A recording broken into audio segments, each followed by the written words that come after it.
4 avril 2001. Paul Heyman, personnage clé du catch hardcore, annonce la fermeture de la ECW. La fédération de l'extrême, endettée de presque 9 millions de dollars, n'a pas d'autre choix que de vendre la compagnie. En 2003, après plusieurs références à la ECW, la WWE rachète les droits et les biens de la fédération créée par Todd Gordon. Paul Heyman se verra offrir un contrat par la compagnie de Vince McMahon dès 2001. Commentateur, puis manager de Brock Lesnar, l'ancienne grande figure de la ECW semblait bien établi dans la fédération dominante des années 90. Mais en décembre 2004, un investisseur anonyme fait surface, faisant le pari fou de créer la plus grande fédération de tous les temps avec un apport de seulement 1 million de dollars. Un seul homme a les cartes en main pour mener à bien le projet nommé Elite. Paul Heyman. Ce dernier se voit donc confier la All Elite Wrestling. Paul Heyman, businessman et booker émérite, décide de tout miser sur le catcheur indépendant. Les stars indie et les jeunes loups prêts à se faire un nom dans la fédération de la révolution. La All Elite Wrestling est née. Yop tout le monde, c'est Vico, j'espère que vous allez tous très bien. Aujourd'hui on se retrouve pour l'épisode numéro 43 de notre carrière avec la All Elite Wrestling, toujours sur TEW 2016 au mois de février 2008 au programme. Le booking complet du deuxième mois de l'année avec non pas 8 mais 9 shows au programme, puisque oui, le fameux pay-per-view, notre premier événement spécial donc de l'année AEW Revolution, notre WrestleMania à nous. Et vous avez vu, j'ai décidé de laisser un petit peu plus de temps désormais à nos pay-per-view. On est passé d'1h30 à 2h, ça nous permettra d'avoir un petit peu plus de temps aussi pour construire les choses et pourquoi pas aussi permettre d'exposer plus de catcheurs et de catcheuses sur des événements spéciaux qui sont bien sûr les shows les plus visionnés par la communauté. Donc dans notre réalité virtuelle à nous, on s'était laissé les petits potes la semaine dernière avec un dernier show dans le mid-souffle. Là on est un petit peu moins populaire, mais enfin quand même, d'ailleurs on va aller voir au niveau de la size si on n'est pas un petit peu progressé dans les diverses régions du monde en termes d'influence et de popularité, parce que j'ai complètement zappé de vous montrer tout ça. On s'était laissé donc lors du dernier épisode sur un show qui s'était terminé avec Steve Austin qui avait battu Travis Fimmel, qui se pose pas mal de questions suite, on se rappelle, à l'éviction de son partenaire Mike Mizanin, qui a été viré par Bryan Danielson. Steve Austin qui n'avait qu'une bouchée de Travis Fimmel, même si on a eu un énorme rating. La size, parlons-en, allons-y. On est à 25 dans les Grands Lacs, 39 en Mid-Atlantique, là où on n'est jamais allé. Dans le Mid-South on est à 50, 61 dans le Midwest. New England pour l'instant on est à 38, Northwest à 51, Southeast à 44, Southwest à 40, Tri-State 46, Puerto Rico 51 et Hawaï 26. Et vous voyez, pour l'instant on est une popularité de 8 en France. Voilà, on pourrait aussi pourquoi pas aller faire un show pour la déconne en France, quand on aura fait un petit peu de positif aussi, parce que vous l'avez bien sûr remarqué, à chaque fin de mois on est vraiment dans le négatif, notamment au mois de janvier 2008 où j'ai remis à jour pas mal de choses au niveau de la production pour qu'on soit à la hauteur de nos rivaux qui aussi sont en size culte. Allez, c'est parti pour le premier show de la vidéo, à savoir AEW Rampage, et vous le voyez, 96% de rating, mais des incidents impliquant Daphné. Ça serait positif, oui, a priori, elle a diverti le locker room en organisant un tournoi de poker. Écoute, sur ces belles nouvelles, ces bonnes nouvelles, je m'en vais booker le show, on se retrouve tout de suite, ne bougez pas. Emo Arras Casino devant 1014 pèlerins, nous sommes bien sûr dans notre arena mère du Midwest, pour le premier épisode d'AEW Rampage de ce mois de février 2008, et on démarre avec un excellent 67, et oui, celui-là il fait bien plaisir pour un angle d'ouverture sur notre show B avec les mêmes protagonistes. On prend les mêmes et on recommence. Ted DiBiase Senior, sa progéniture, Ted DiBiase Junior, Tommaso Ciampa et Barbara Keenan. Que se passe-t-il encore dans le bureau du Million Dollar Man? Là aussi, des tensions, encore une fois, entre Ted DiBiase Jr. et Tommaso Ciampa.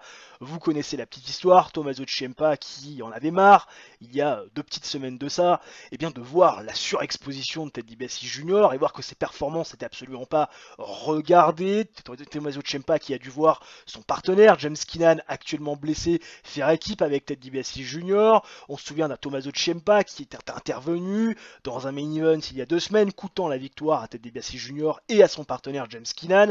La semaine dernière, Ted DiBiase Jr., Tommaso Ciampa, qui se sont un petit peu pris le bec. Ça avait conduit à une punition de Ted DiBiase Sr. qui avait laissé finalement Brandon Tomaselli défendre sa ceinture face à un garçon d'AEW Dynamite. Et Ted DiBiase Jr. aujourd'hui en a marre. Il veut régler les comptes avec Tommaso Ciampa. Il le dit, Tommaso Ciampa n'est pas un team player. Il ne veut pas partager l'affiche. Il a cru qu'en l'absence de Bobby Roode, il pourrait avoir les rênes, mais pas du tout. Il y a un autre garçon, lui, Ted DiBiase Jr., qui est arrivé, et Tommaso Ciampa voit très mal la compétition arriver en interne, donc Ted DiBiase Jr. le dit, il n'y a pas assez de place pour eux deux, il va falloir faire un choix, et ce soir, il le challenge dans le main event, dans un match où la stipulation est très simple, le perdant est éjecté du groupe, ce qui ne plaît absolument pas à Ted DiBiase Senior, qui essaie de raisonner bien évidemment son fils. Il sait que c'est quand même une décision qui peut être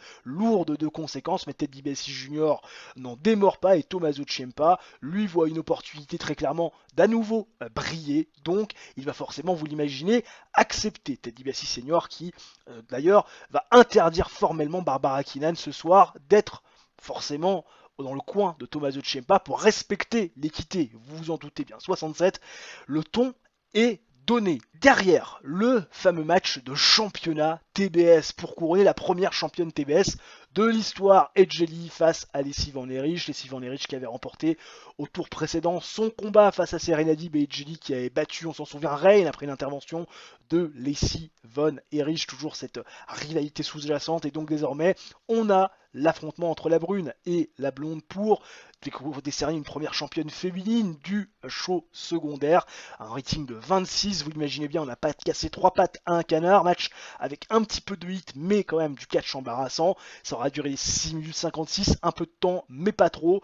Match qui va se terminer avec la victoire d'Edge Lee via roll-up, qui aura surpris une Lacey Van Erich beaucoup trop confiante, et Edge Lee va devenir la première et nouvelle championne TBS. Lacey Van Erich n'en revient pas, et dans la mâchoire qui lui en tombe, Edge Lee est bien la première championne féminine. C'est celle peut-être qui paraissait avoir la moins grande cote quand le tournoi s'est lancé. Dites-moi ce que vous en pensez en commentaire, et c'est finalement elle qui va ravir le titre au nez à la barbe d'une Lacey Van Erich. Dégoûté, les performances sont de 27 pour Edge Lee, de 17 pour Lacey Van Erich.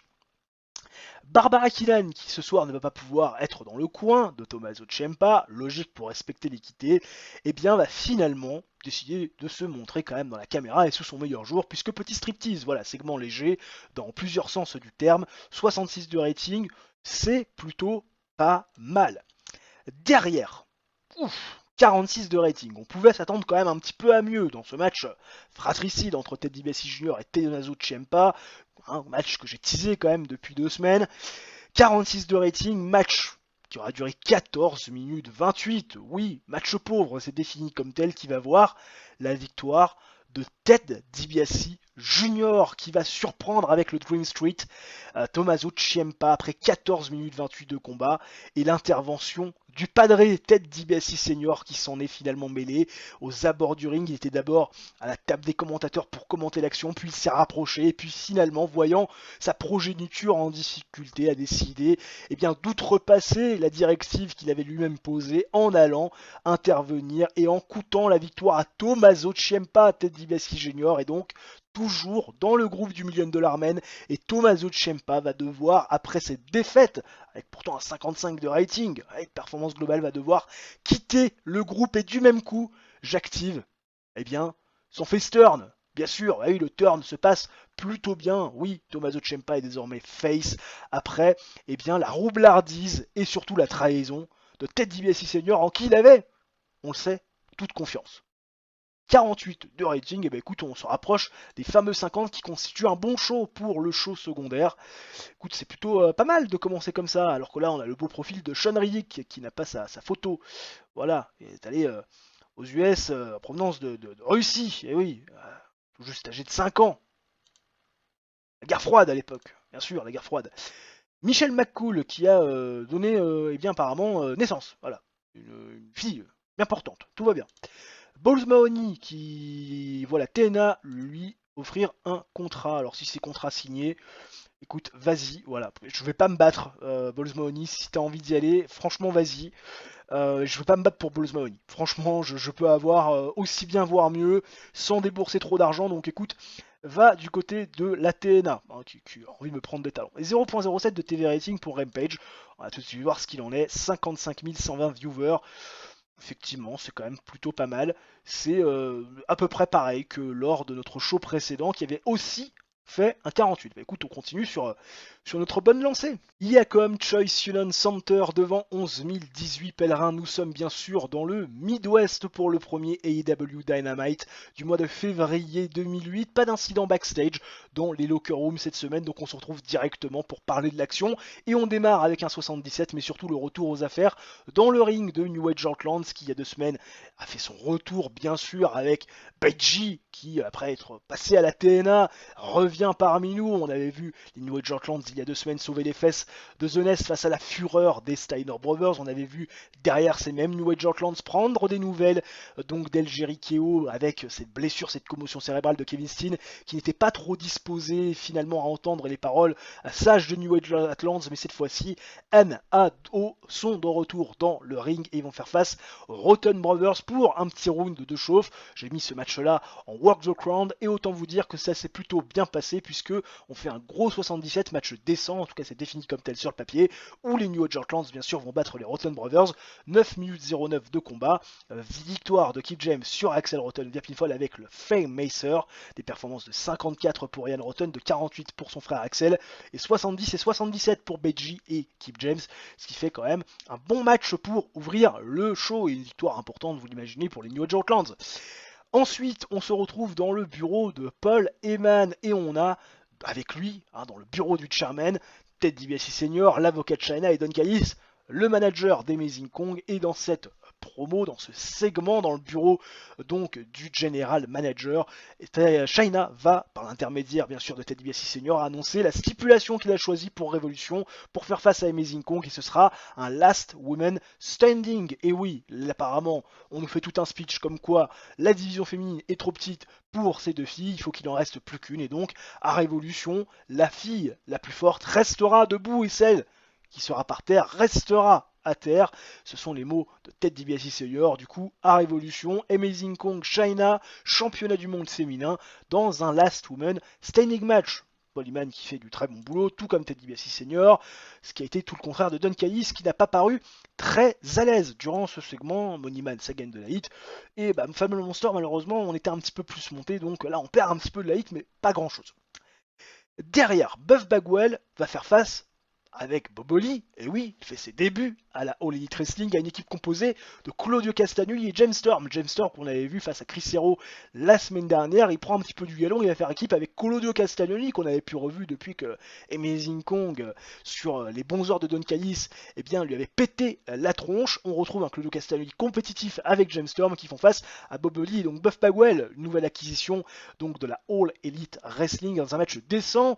Hein, je laissé 13 minutes 26 de combat, je l'ai mis en qualité de storytelling, c'est Claudio Castagnoli et James Storm qui vont défaire Buff Bagwell, et Bob Holly quand Claudio Castagnoli va défaire Bob Holly via pinfall avec le Rico, la bombe, performance de 51 pour Bob Holly, 43 pour Buff Bagwell qui est le wheel kick, James Storm est à 51 également, tout comme Bob Holly, et 64 pour Claudio Castagnoli qui était bien sûr celui qui a porté le match en termes de performance victoire, donc des faces. Et oui, on donne un peu de momentum à Claudio Castagnoli pour son retour aux affaires. Derrière, énorme segment avec Taminin Stitch qui interviewe Steve Austin. Steve Austin, bien sûr, qui est au courant que ce soir dans le main event, c'est bien sûr le match pour décerner son challenger du côté de Révolution, les 4 grosses forces dominantes de 2007, à savoir Tyler Black, à savoir également Kevin Nash, Christopher Daniels et Bryan Danielson qui vont se faire face tout à l'heure à un match en cage. Austin est prêt, bien sûr, prêt pour commenter l'action et puis surtout prêt à analyser les qualités et les défauts de son futur opposant, mais il va être coupé par Kevin Nash. Longue histoire entre les deux, Kevin Nash qui lui dit il va juste avoir besoin d'aller finalement river les épaules d'un des 3 larrons qui va être dans le ring ce soir dans le main event pour avoir son rematch en plus à Révolution pour pouvoir botter le cul de Steve Austin sur la plus grande stage of them all, en tout cas en ce qui concerne la All Elite Wrestling. Kevin Nash qui en salive d'avance de pouvoir reprendre le titre sur la plus grande scène de toute à la All Elite Wrestling, des mains donc de Steve Austin. Un gros face-off entre les deux, vous l'imaginez, la storyline, Austin the Baddest Champ gagne de la hit, hein, c'est normal, hein, voilà, attends. Sans déconner. Kevin Nash apparemment qui a été plutôt bon et qui a été aussi une reine star durant ce segment. Ah, Kevin Nash a pris le meilleur sur Steve Austin, on n'a vu que Kevin Nash dans ce segment. Intéressant.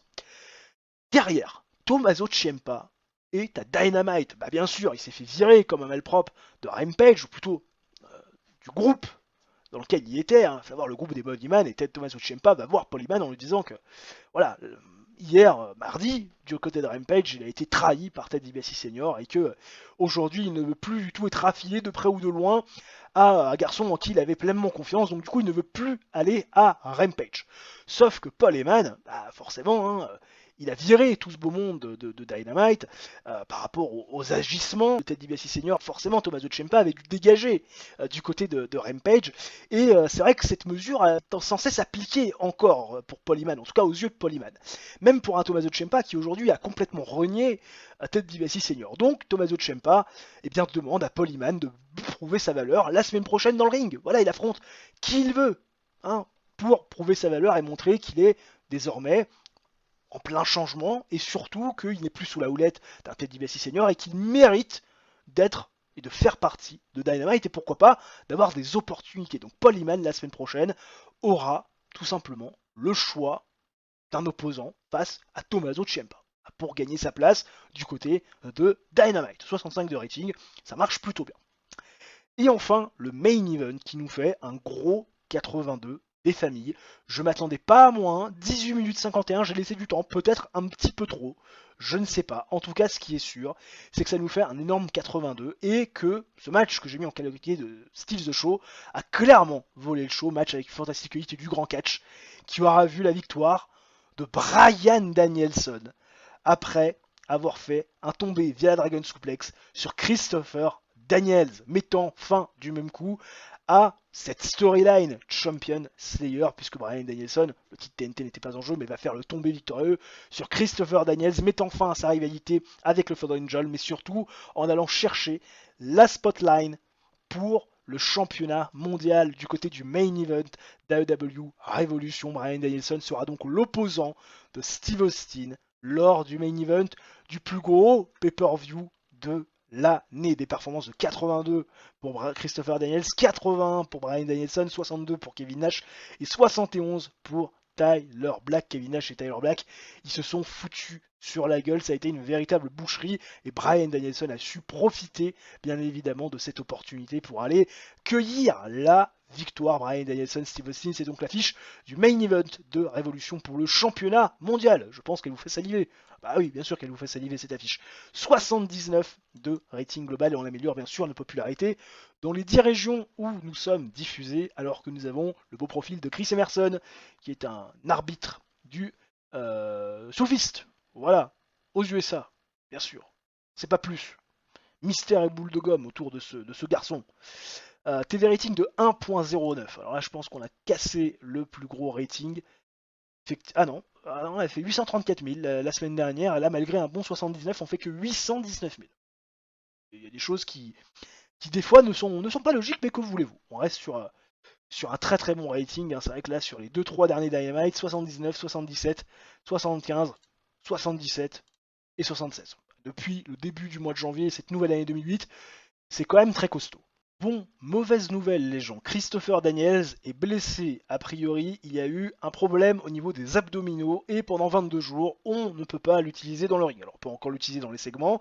Malheureusement, ça va me casser mes plans pour la semaine prochaine, puisqu'initialement, oui, spoiler alert, je peux vous le dire, Christopher Daniels était censé affronter Tommaso Ciampa dans le main event, voilà, du prochain Dynamite. Eh bien, il va falloir trouver un plan de secours, puisque Christopher Daniels ne pourra pas être présent physiquement, voilà, pour un match. Voilà, tout va bien. Les plans super. Entre les blessures de Jericho, la blessure de James Keenan, Bobby Roode, Amazing Kong, enfin bref, tout va bien dans le meilleur des mondes. Là, franchement, c'est un régal, un délice. On est dans les backstage d'AEW Rampage et vous le voyez, il y a des locker room incidents malgré 96% de rating. On va tout de suite voir ce qu'il en est. Incident impliquant Bobby Billard. J'imagine que ça va être positif. Oui, a priori, elle a mis tout le monde dans un bon mood après avoir dessiné des choses un petit peu marrantes, des dessins de ses collègues. Bref, c'était plutôt sympathique. Peut-être effet cartoon, on ne sait pas. En tout cas, Bobby Billard, elle a donné du bon au cœur dans les locker rooms, mais ça va nous permettre, nous aussi, avec la joie, la bonne humeur et le sourire, d'aller booker Sochaux de mon côté, d'en parler juste après. Ne bougez pas. Toujours au Emo Arras Casino dans le Midwest devant 1100 personnes pour la suite de nos aventures du côté d'AEW Rampage. Et vous le voyez, nous commençons avec un énorme 47. Enfin, énorme. Non, pas vraiment, mais pour un showbé, le segment d'ouverture est quand même plutôt solide et Tammy Stitch qui va interviewer Brandon Tomaselli, le champion intercontinental de la fédération, parler de ses accomplissements, ses 5 défenses de titre, et oui, déjà la dernière en date face à Ken Anderson il y a un peu plus de 2 semaines maintenant. Brandon Tomaselli il fait tout un speech comme quoi forcément défendre le titre est aujourd'hui sa priorité principale et qu'il espère désormais que avec les choses qui sont un petit peu décantées au sein des Moneyman, Ted DiBiase Senior va lui proposer un nouvel affrontement et il n'en faut pas plus pour faire venir Ted DiBiase Junior qui va forcément interrompre Brandon Tomaselli dans sa promo en lui disant que son challenger, c'est lui et uniquement lui et qu'il va avoir son opportunité ce soir dans le main event. Il montre le contrat signé des mains de Ted DiBiase Senior, le patriarche de la famille. Ted DiBiase Junior est tout content de pouvoir remporter son championnat, quelques minutes d'aller soulever un premier trophée à la All Elite Wrestling, beaucoup de confiance et ça fait un petit peu rigoler Brandon Tomaselli, mais tu sais qui est toujours très poli, qui est toujours très courtois, mais qui a laissé sa timidité de côté en disant c'est vrai, tu vas certainement pouvoir gagner un match et pourquoi pas aller gagner un championnat, mais la question c'est est-ce que tu vas le faire par toi-même ou est-ce qu'il va encore avoir besoin d'une intervention extérieure. Teddy DiBiase Junior, c'est qui monte un peu sur ses grands chevaux, qui s'offusque un petit peu des paroles de Brandon Tomaselli, qui essaie un petit peu de jouer la frustration de Ted DiBiase Jr. et qui finit par annoncer, en criant, en s'égosillant, que ce soir il va battre Brandon Tomaselli fair and square sans l'aide de personne. Voilà. Brandon Tomaselli, petit sourire qui se dessine sur le visage, 47 de rating, voilà. Ça le fait plutôt bien, même si tout le monde n'a pas bien performé, ça le fait plutôt bien quand même. Derrière, Reign va faire face à Angel Williams. Oui, Reign va faire face au bras droit de Lacey Van Erich. Reign qui a perdu face à Edge. Oui, on s'en souvient, bien sûr, avec cette intervention dans le dos de l'arbitre et dans le dos d'Edge de Lacey Van Erich pour permettre à Edge, future championne, d'aller se qualifier pour la finale. Reign va s'imposer face à Angel Williams en 6 minutes 35 avec le ASICS Reign. Performance de 40, match terrible, c'est défini comme tel. Performance de 43 tout de même pour Reign et de 25 pour Angel Williams. Rien ne va plus pour les heels sur ces quelques dernières semaines écoulées.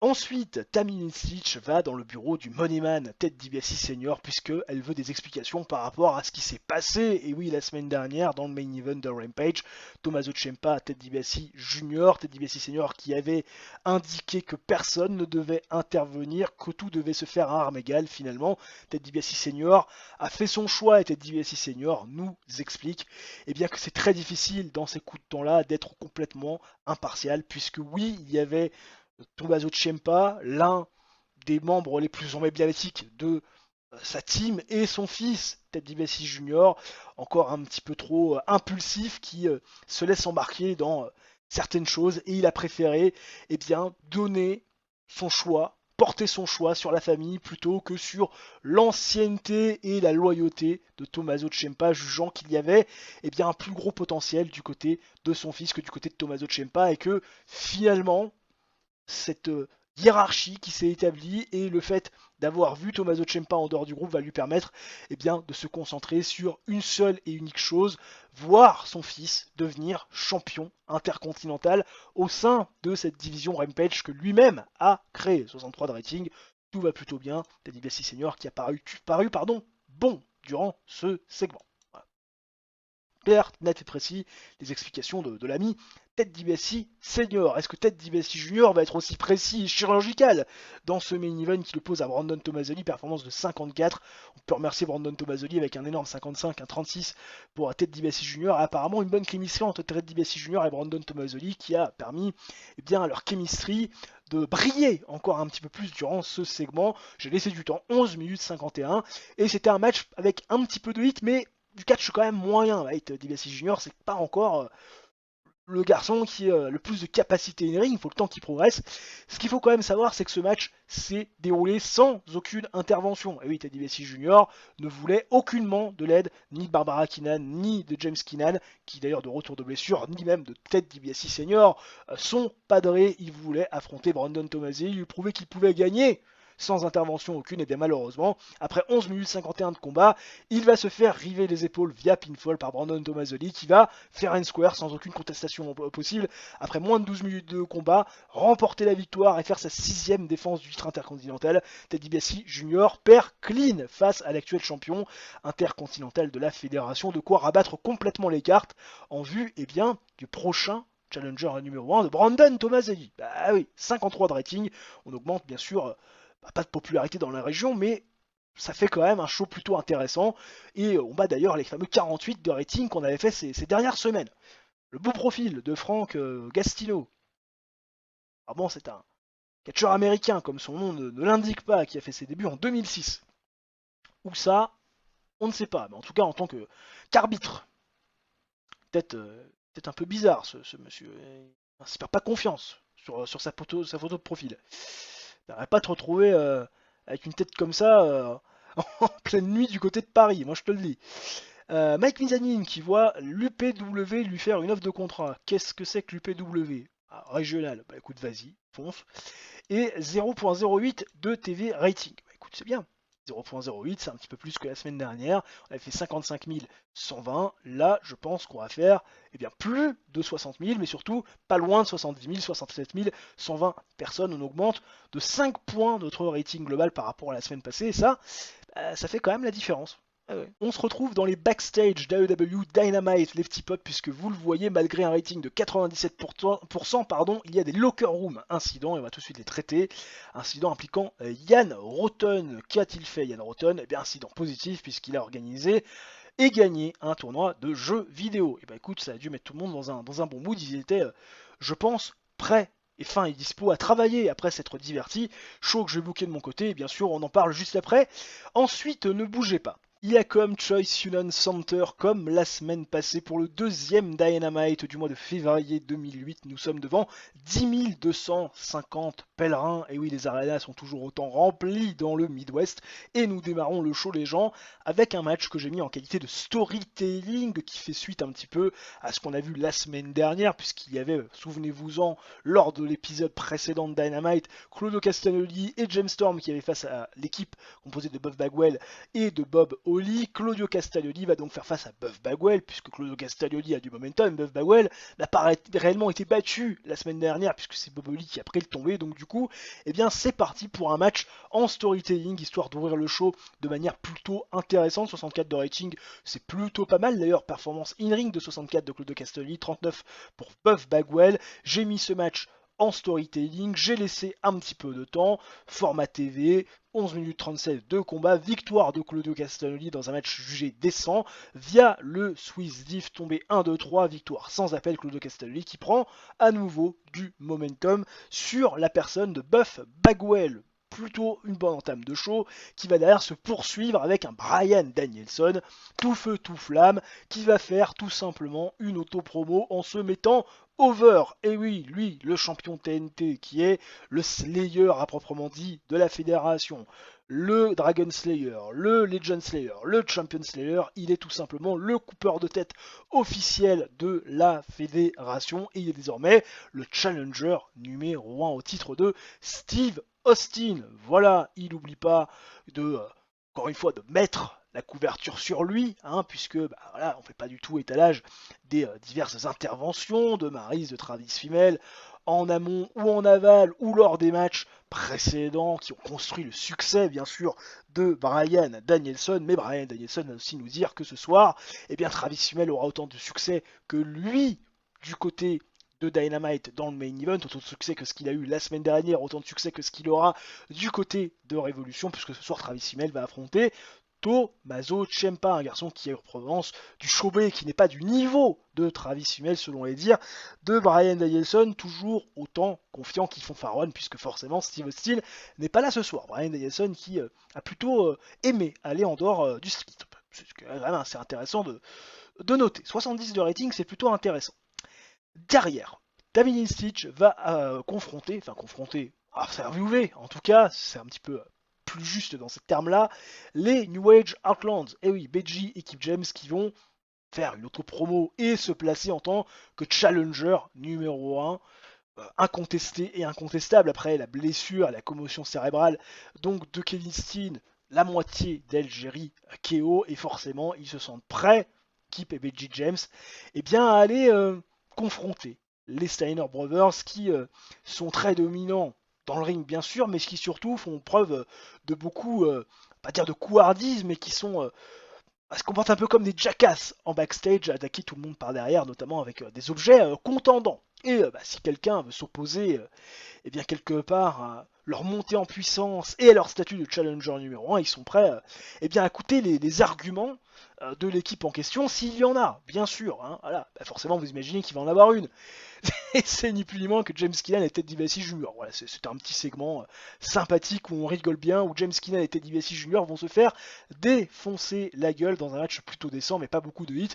New Age Outlands par l'intermédiaire de BG James, et seulement en 6 minutes 08 va faire le tomber sur James Keenan après le Spike Pile Driver, performance de 81 pour Kip, 71 pour BG, performance de 34 pour Ted DiBiase Jr. et de 36 pour James Keenan, qui vont retourner à la niche et continuer à faire leurs étalages de leurs talents respectifs du côté de Rampage.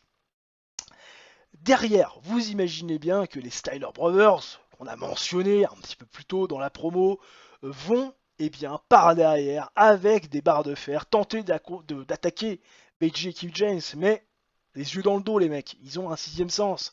Ils sentent que ça peut tourner au Russie, ils vont se retourner et tout simplement repousser les Steiner Brothers, qui sont pas forcément très heureux de cette nouvelle compétition, et on sent qu'ils ont quand même un petit peu peur de ce qui pourrait leur arriver face, on le rappelle, à des anciens champions par équipe de la fédération. Et oui, à l'époque, ils étaient en rivalité, souvenez-vous, pour le plus ancien d'entre vous, avec Frank Kazarian et Christopher Daniels, SCU. 69 de rating, plutôt sympa.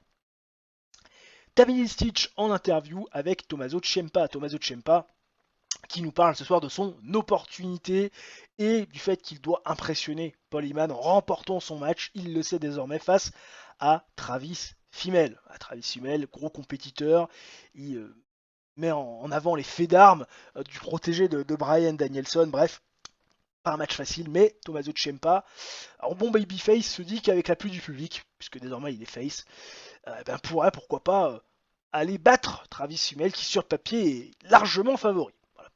Tommaso Ciampa, Tommaso Ciampa, Travis Fimmel, pardon, c'est le main event de ce soir, et c'était pas forcément le main event de ouf, mais c'est pas grave, on va faire avec. Ça donne quoi? Ça donne 73 quand même. Attends, 73, ce main event qui sur papier me faisait peur après la blessure de Christopher Daniels, 73 c'est quand même plutôt sympatoche. Des performances de 69 pour Travis Fimmel et de 54 pour Tommaso Ciampa. Ça donne un match décent. Un match décent, on a laissé du temps, 14 minutes 41, qui va se terminer via pinfall et le Project Ciampa, hashtag tout placé par Tommaso Ciampa sur Travis Fimmel après une intervention botchée de Bryan Danielson, qui a vu le vent tourner, qui s'est dit qu'il fallait peut-être prendre au sérieux Tommaso Ciampa, et il a voulu bien faire, Bryan Danielson, pour aider son protégé. Malheureusement, il s'est raté, il a frappé Travis Fimmel, et Tommaso Ciampa en a profité pour prendre la victoire et certainement gagner sa place de manière durable du côté d'AEW Dynamite. 73 de rating pour terminer le show. Et ça nous fait un 72 de rating global. On améliore notre popularité dans les 10 régions où nous sommes diffusés. Oui, c'était un petit peu moins bon, mais au vu du main event, ça paraissait logique. Si on avait vu Christopher Daniels, ça aurait pu être un petit peu mieux, alors que là, on a le profil de l'ami Jean Normal. Ça ravive de mauvais souvenirs. Backlash 2017, victoire sur Randy Orton pour le championnat du monde poids lourd. Il prend un, comment ça s'appelle là, son colosse, complètement dégueulasse là. Mon Dieu, c'était une horreur. C'est à partir de ce moment-là que j'ai commencé à comprendre que WWE ça allait vraiment partir en couille. Enfin, tu savais que c'était déjà, ça commençait à être un peu pourri en 2017. Mais bon, maintenant c'est un peu mieux hein, pour ceux qui suivent parce que encore une fois, j'ai que des oui dire puisque je ne regarde plus du tout WWE. C'est vraiment AEW et rien d'autre pour l'instant. En même temps, il y a tellement de contenu à regarder avec AEW que c'est compliqué de regarder autre chose.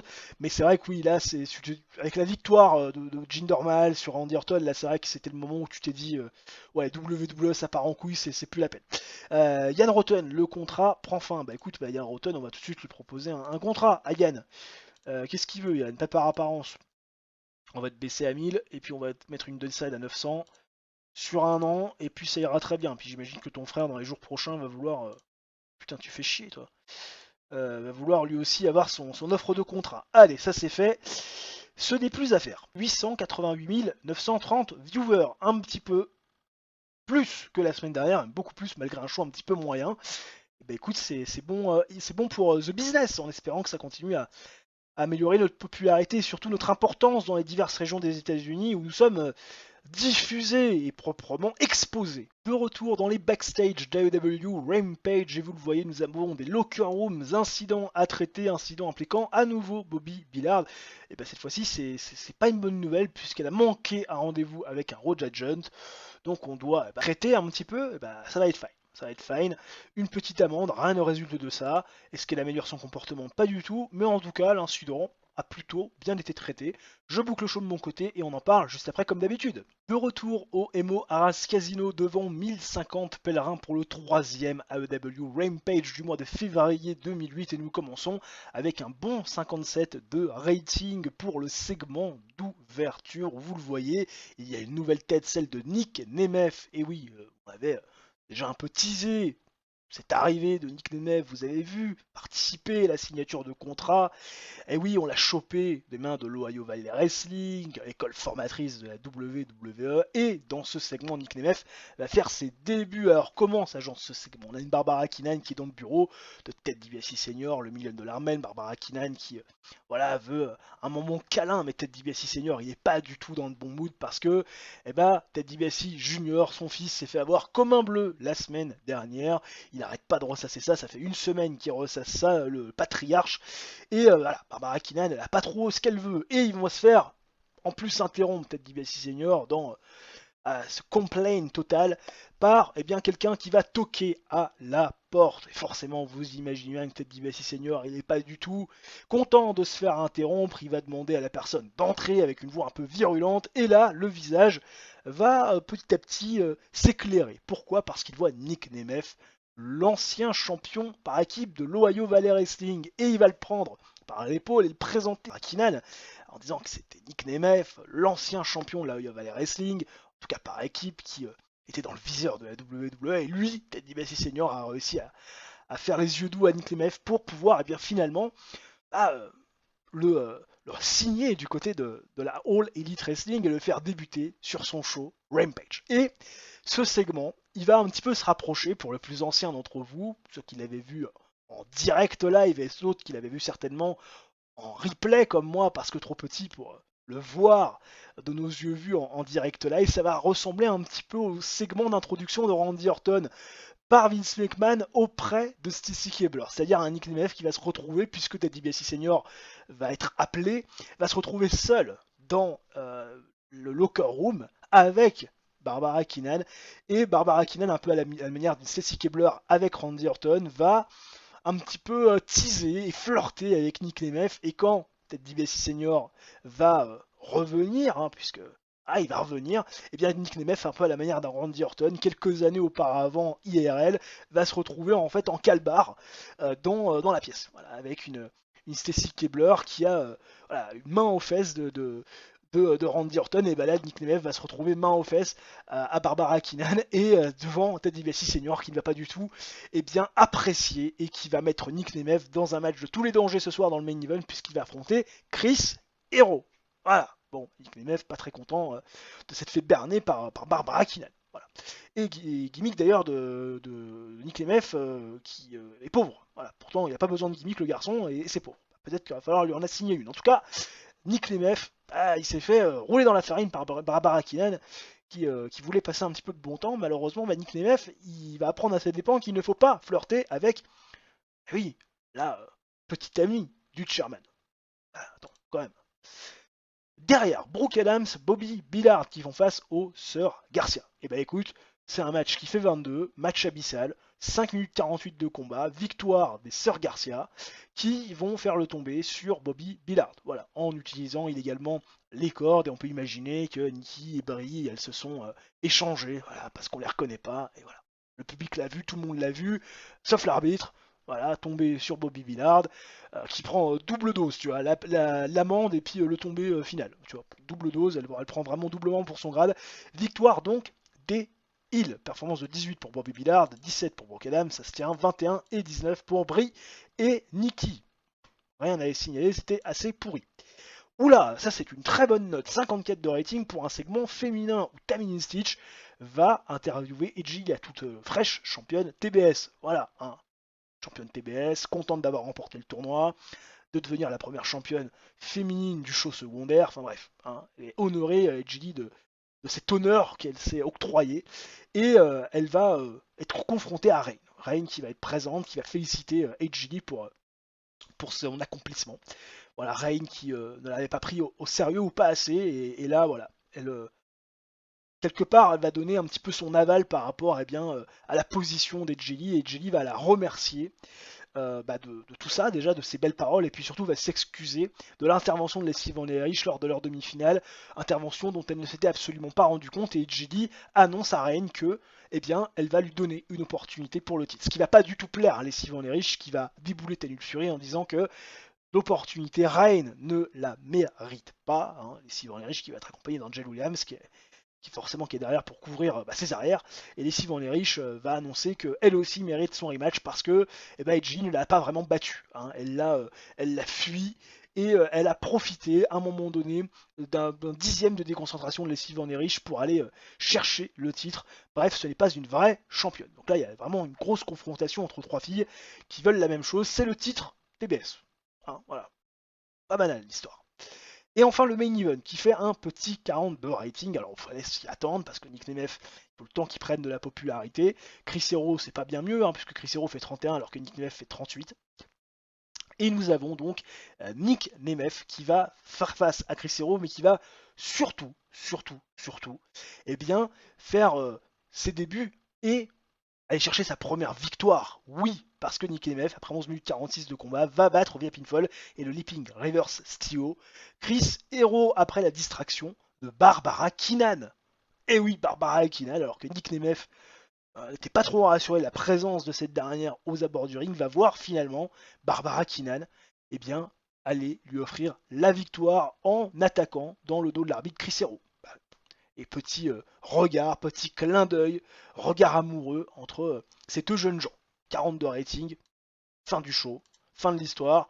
42 également, c'est le rating global. Forcément, vous imaginez qu'on va faire beaucoup moins en termes d'affluence que ce qu'on avait fait ces dernières semaines, puisque là, on fait un show en dessous des fameux 50 qui, pour moi, correspond à un show de qualité pour notre show secondaire. Alors que là, on a le profil d'Angel Williams, qu'on a déjà, bien sûr, au sein de notre fédération. Pas mal de moral issues encore. Samoa Joe qui voit son contrat se terminer. Bob Lee qui voit son contrat se terminer. Bah écoute, on va reprolonger tout ce beau monde. Samoa Joe, certainement pas Raiden. Ce que ça coûte. C'est un truc de fou ce que ça coûte. 3400, parce que là tu demandes quand même une grosse augmentation, sachant quand même que tu étais à 2750 seulement. 3200 sur 2 ans, pas couvert, je pense que ça devrait le faire. Ça va le faire. Je vois pas pourquoi il refuserait. Alors qu'il est champion NWA, hein, Samoa Joe, hein, c'est pas n'importe quoi. Bob Lee. Alors Bob Lee, c'est vrai qu'on en fait pas grand chose, mais je pense qu'il va vouloir reprolonger. Pas pourquoi il ne reprolongerait pas. 1400 la downside, ça ira bien je pense. Voilà, sur un an, on couvert. il veut uniquement Show TV et Showa. Allez, c'est parti. Magnifique. On arrive à trouver un accord verbal avec Boboli. On a fait 0.08 de TV rating. On garde quand même le 0.08. Alors j'imagine un petit peu moins que la semaine dernière. Là, on fait 65 610 viewers. Oui, effectivement, on fait presque 2000 viewers de moins, mais c'est quand même logique. On perd 11 points par rapport à la semaine dernière, mais on continue quand même d'avoir une affluence derrière la TV qui est quand même plutôt costaude. Un petit tour du côté des backstage d'AEW Dynamite, puisque vous le voyez, on a des locker rooms incidentes et on va tout de suite les traiter. Oula, ça sent pas bon. Incident impliquant Chris Hero et Ken Anderson. Oui, apparemment, on a eu un combat entre les deux. Oui, voilà, tout simplement. Et forcément, en tant qu'employé, je dois dealer avec Chris Hero qui a initié ce combat. Et ben, c'est une amende. Il est pas content. C'est pas grave, on s'en fiche. Shayna et Nikki Garcia, c'est pareil. Je vois pas comment, dans quel monde ça pourrait être positif. Shayna qui a causé pas mal de hits. Aniki Garcia, voilà, lui a critiqué ses habilités in-ring. Bon, c'est vrai qu'elle est pas folle. Et en tant qu'employé, je dois dealer avec la situation. Slap over wrist. Voilà. Shayna améliore son comportement, il en fallait pas plus. Shayna est contente de l'action. Tout va bien. John Moxley. John Moxley, écoute, apparemment, il a mis tout le monde dans un bon mood puisqu'il a dessiné des dessins plutôt sympathiques de ses collègues. Merci, monsieur John Moxley, pour cet incident positif qui va nous permettre tranquillement mais sûrement d'aller booker ce troisième Dynamite de ce mois de février avec le sourire et la bonne humeur de mon côté bien sûr, et j'imagine que pour vous c'est la même. MT Butte Civic Center devant 7500 pèlerins, nous sommes dans le Northwest et on a changé de crèmerie, direction une région des États-Unis un petit peu moins populaire, mais enfin quand même, il y a quand même de l'intendance dans les backstage et de l'ambiance, et surtout il va y en avoir avec ce premier segment d'ouverture, 77 de rating s'il vous plaît, avec des protagonistes extrêmement bien connus. Et oui, Bryan Danielson, Travis Hill et Maryse sont les premiers à arriver dans le ring. Bryan Danielson, à nouveau dans le ring, prêt à faire une auto-promo, prêt encore une fois à se mettre en valeur, et puis quelque part aussi à se foutre un peu de la gueule du public, mais il va pas avoir cette occasion cette semaine puisque Steve Austin va arriver avant même qu'il ait le temps de prononcer ne serait-ce qu'un seul mot, le bris de glace, tout le monde qui se lève comme un seul homme, des fucks, des bières qui sont balancées à tout le monde, Steve Austin qui est en face de Bryan Danielson. Et là, il se fout un peu de la gueule de Bryan Danielson, vous l'imaginez bien, hein, il demande au public d'applaudir le Slayer Bryan Danielson, l'homme qui est le coupeur de tête officiel de la All Elite Wrestling avec les bourreaux à côté. Bah oui, parce que Travis Fimmel et Maryse sont quand même ceux qui font le sale travail pour Bryan Danielson de manière extrêmement générale, et ça plaît pas beaucoup à Bryan Danielson d'être dévalorisé à ce point, d'être aussi peu respecté par son futur opposant. Enfin, Steve Austin, il prend pas du tout Bryan Danielson au sérieux, il lui dit toutes tes victoires, tu les as acquises grâce à tes deux sbires, à ces deux bourreaux qui font le sale travail, et toi t'as plus finalement qu'à ramasser la tête et aller prendre la récompense en tant que tueur à gages. Mais il faudra bien plus que ça hein, pour aller me battre du côté de Révolution. J'espère que t'en es conscient. Bryan Danielson, un peu sermonné par Steve Austin, mais Kevin Nash va interrompre le tout, parce que Kevin Nash, il n'a pas réussi à prendre finalement l'opportunité. Il y a 2 semaines, il n'a pas réussi à aller chercher cette potentielle place de challenger numéro 1 et affronter Steve Austin du côté de la Révolution. Sauf que, il annonce quand même à Steve Austin que, en tant qu'ancien champion, il a un rematch et que s'il peut pas l'avoir du côté de Révolution, puisque Bryan Danielson a gagné ce fameux Fatal 4-Way en cage, avec le tombé sur Christopher Daniels, et bien son rematch, il va le prendre ce soir dans le main event. Oui, pour aller ravir le titre à Steve Austin et prendre sa spotline du côté de Révolution, à être l'opposant de Bryan Danielson. Et forcément, Bryan Danielson, vous imaginez bien que s'il pouvait éviter de croiser le fer avec Steve Austin, qui lui fait beaucoup plus peur que Kevin Nash, il serait pas contre. Voilà. Kevin Nash, Steve Austin dans le main event, c'est acté, c'est bouqué. Steve Austin, toujours aussi bon pour improviser. Kevin Nash, job incroyable, tout au contraire d'un Bryan Danielson. Steve Austin, une réelle star. Et Kevin Nash, qui a paru excellent, vous l'imaginez, attendez, c'est quand même les deux grosses stars de la compagnie. Hein. Steve Austin et Kevin Nash, il n'y a pas photo en point de vue popularité, on fait pas mieux. Non, absolument pas. Derrière, les ennemis de Révolution sont les amis d'un soir aujourd'hui, puisque Kong et China vont faire face aux filles qu'elles ont respectivement battues lors du fameux Beat the Clock Challenge. Nighty Neidhart et Kei Kim, match décent, noté à 64 avec des performances de 65 de China, de 58 pour Amazing Kong, 40 et 51 pour Kei Kim et Nighty Neidhart, 64 de rating. On a laissé du temps, 7 minutes 58, elles se sont bien défendues, Nighty Neidhart et Kei Kim, mais elles ont dû rendre les armes après qu'Amazing Kong ait placé son Amazing Bomb sur Kei Kim, tombé 1, 2, 3. Victoire donc des Heels grâce au tombé victorieux de Amazing Kong, ce qui ne plaît absolument pas à China qui aurait bien voulu avoir le dernier mot. Et d'ailleurs, puisqu'elle n'a pas pu l'avoir dans le match, elle va derrière, à jeu de regard, montrer à Amazing Kong sa puissance en appliquant l'Implode Buster, son finisher, sur Kei Kim et sur Nighty Neidhart qui était déjà KO au centre du ring après la fin du match, sur les yeux, regard amusé de Don Callis et d'Amazing Kong qui voilà, fais ton truc ma grande, nous on se retrouve du côté de Révolution puisque c'est là où ça comptera.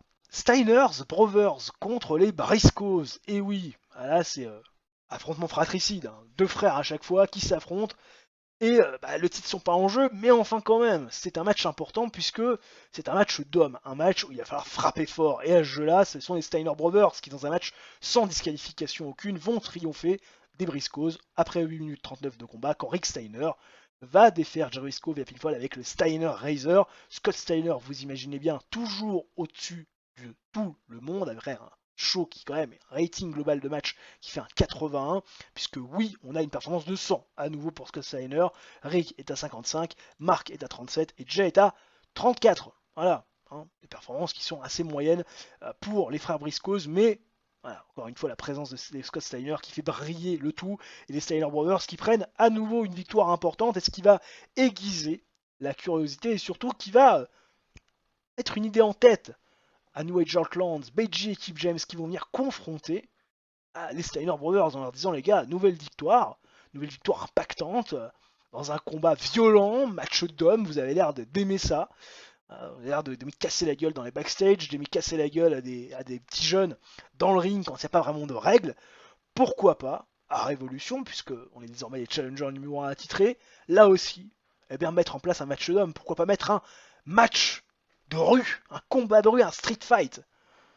Forcément, vous imaginez bien que les Scott Steiner et Rick Steiner sont plutôt un sourire en coin en disant les gars, on a décimé tout le monde, on a fait mordre la poussière à tout le monde, et vous, l'ancienne génération, même si ils sont de la même génération, mais bon, on se fout un peu de la gueule de leur grand âge, vous allez subir le même traitement, quoi. Vous êtes un peu fou, mais si c'est ce que vous voulez, on veut bien vous le donner, on est des champions généreux et on sera aussi généreux dans le bottage de cul qu'on va vous infliger à Révolution. Les Steiners acceptent le challenge de Beiji et de Kip New Age Outlands pour un match de combat de rue à Révolution. De Dieu.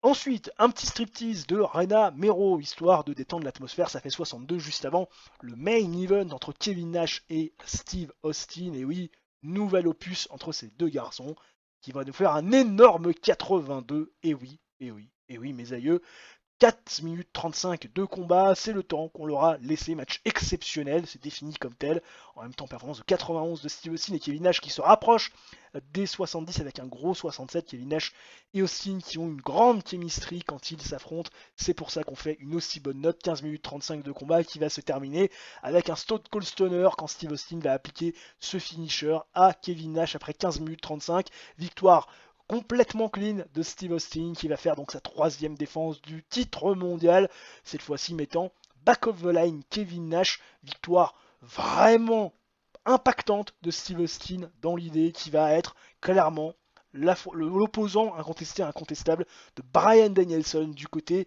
de Révolution. Vous imaginez même que Bryan Danielson fait un peu la gueule, voilà, parce que Steve Austin il fait un peu peur, et 78 de rating de performance global, et oui, quand même, intéressant, là aussi.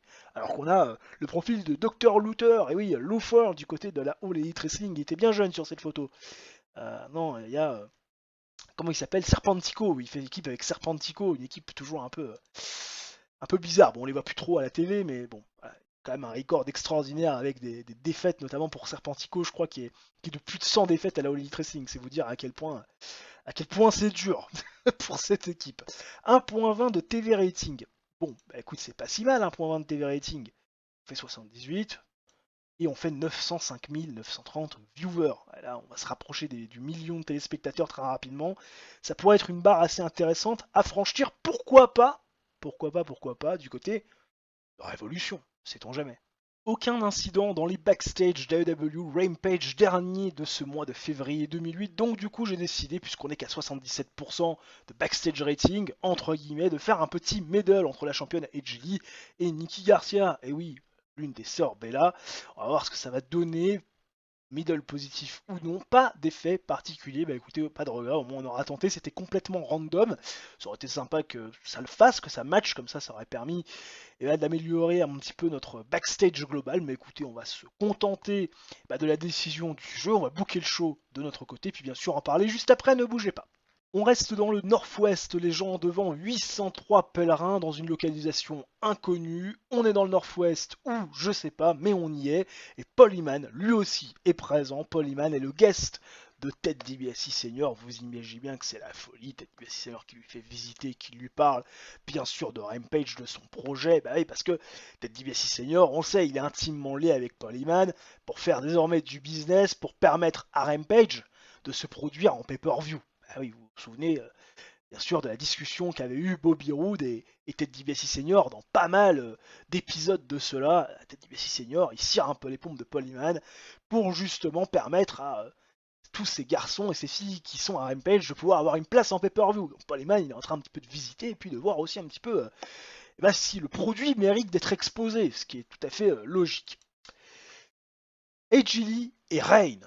Oui, AJ Lee et Reign qui font face à Angel Williams et Lacey Van Erich, 33 de rating. Est-ce que ça éveille la curiosité de l'ami Paul Heyman qui est présent, qui est là aux abords du ring, qui est pas loin de la table des commentateurs, qui semble être pris au jeu, qui applaudit. Bon, applaudit est faible, parce que bon, est-ce qu'il est vraiment content du match dans sa tête, on sait pas, 33 de rating.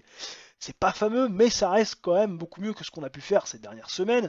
Match terrible, quand même, où AJ Lee et Reign vont défaire Angel Williams et Lacey Van Erich en 7 minutes 32, quand Reign va défaire à nouveau Angel Williams et pinfall avec l'implant DDT. Elle l'a défait en one-on-one competition, elle l'a défait également en tag team competition. Victoire donc de Reign sur Angel Williams qui donne donc sa victoire à son équipe et donc du momentum pour les Face, performance de 40 pour Reign, AJ Lee à 28, 14 pour Lacey Van Erich et 24 pour Angel Williams. Lacey Van Erich toujours autant à la traîne alors que c'est certainement celle qui a la meilleure des expositions. Il va peut-être falloir progresser madame. Ted DiBiase Senior qui a échappé à la compagnie de Paul Heyman pour aller dans son bureau et tout simplement interdire Barbara Keenan d'intervenir. Elle lui interdit d'intervenir parce que ce soir dans le main event, Nick Nemeth avec Brandon Tommasolli vont faire face à Ted DiBiase Jr., son fils, et un partenaire de son choix qui n'a pas été communiqué, Barbara Keenan. On sent qu'elle s'est pris un peu d'affection pour Nick Nemeth. Ted DiBiase Sr. en a aussi la conviction, donc l'interdit d'intervenir dans le match. Interdit, pas le droit. Barbara Keenan fait un peu la gueule. Faut comprendre aussi la position de Ted DiBiase Senior, ceci dit. Et enfin le main event, qui fait un 48 de rating plutôt intéressant. Le partenaire de Ted DiBiase Jr. est nul autre que Mike Barton, voilà, ancien champion par équipe de la All Elite Wrestling, qui n'était pas content de son traitement, qui s'est cassé, enfin bref. Et il est là pour prendre le pin. Bien sûr qu'il est là pour prendre le pin, puisqu'après 12 minutes 47 d'un combat avec une petite hit et un match de catch moyen, Nick Nemeth va défaire Mike Barton avec le Leaping Reverse STO sans intervention aucune et donner la victoire à son équipe et donner du momentum en plus à sa personne mais aussi à Brandon Tommasolli, le champion intercontinental. Et forcément, ça ne plaît pas du tout à un homme Ted DiBiase Senior, voilà, qui demande à Paul Heyman qui était présent aux abords du ring de repartir, qui parle business parce que Nick Nemeth, la victoire de Nick Nemeth, ça n'a pas du tout plu. Nick Nemeth d'ailleurs qui fait une performance de 33, qui est meilleure que celle de Ted DiBiase Jr., un petit peu moins bonne que celle de Mike Barton qui fait 44, Brandon Tommasolli au-dessus de tout le monde avec un 52, mais on a un Paul Heyman qui pas trop décidé à rentrer, il a plutôt bien aimé ce qu'il a vu, notamment de Nick Nemeth, et il est prêt à donner une exposition à cette division Rampage, que ce soit chez les femmes et chez les hommes, mais il met un veto. En ce qui concerne le match masculin pour le titre intercontinental, il annonce qu'il veut voir la semaine prochaine, Brandon Tommasolli défendre son titre face à Ted DiBiase Jr., mais surtout face à Nick Nemeth dans un triple threat match pour le championnat intercontinental, ce qui fait sortir les yeux de la tête à Ted DiBiase Sr. qui voilà, rigole un peu jaune, mais Paul Heyman a eu le dernier mot. Bah oui, c'est lui qui est responsable aussi des pay-per-view, donc il faut se plier à l'exigence du general manager officiel de la All Elite Wrestling. Et on fait un 51 de rating, ce qui est donc un bon show pour notre show secondaire, bien évidemment. Et c'était bien sûr le Go Home Show, du côté du show secondaire avant Révolution, puisque le vrai Go Home Show, là, il arrive maintenant, tout de suite.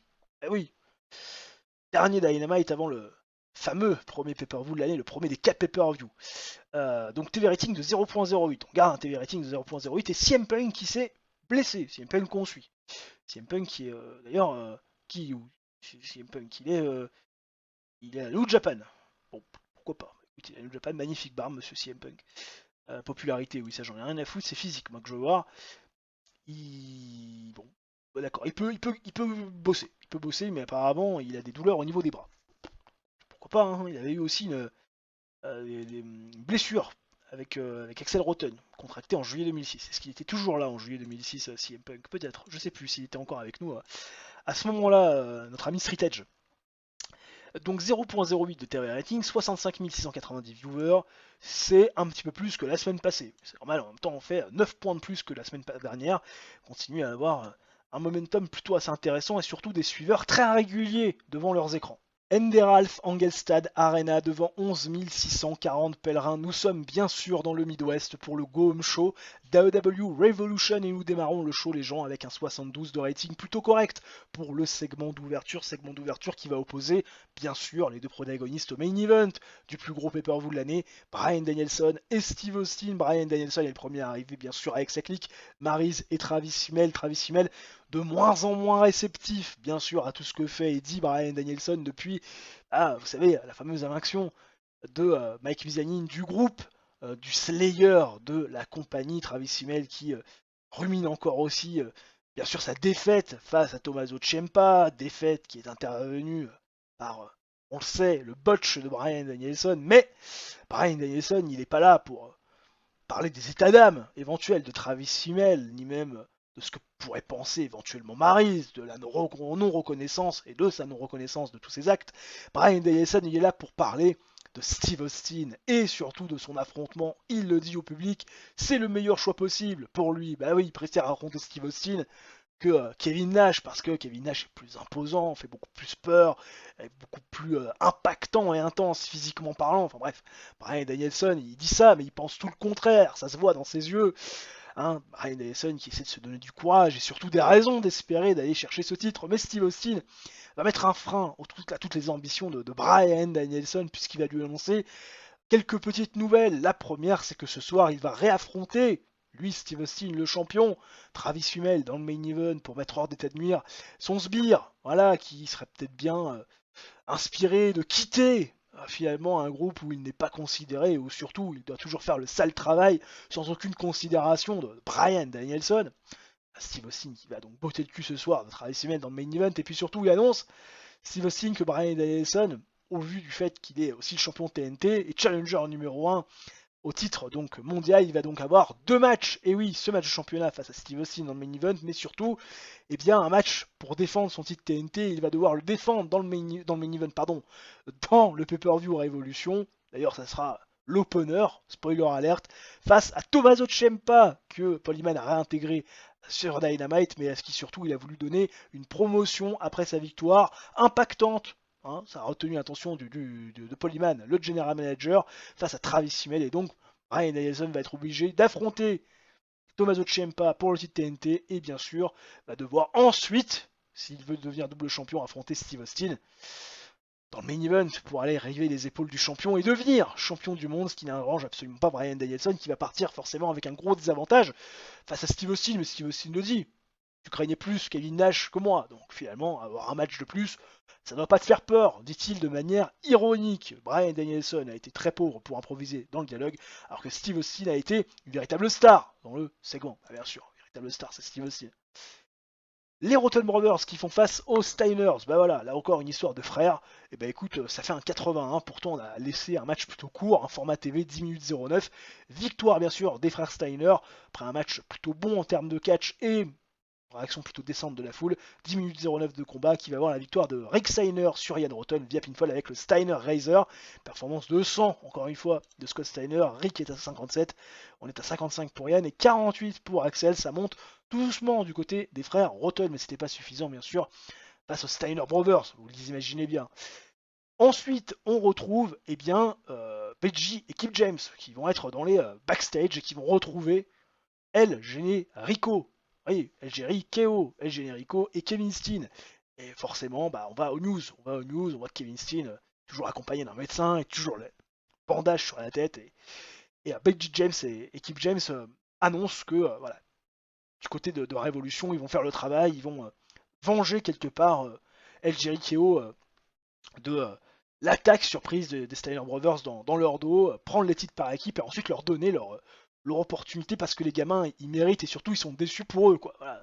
On sent bien que BG et Kip James ils sont pas forcément à l'aise avec la situation, mais bon, il faut bien des opposants aux Steiner Brothers et surtout il faut bien stopper ce règne de terreur.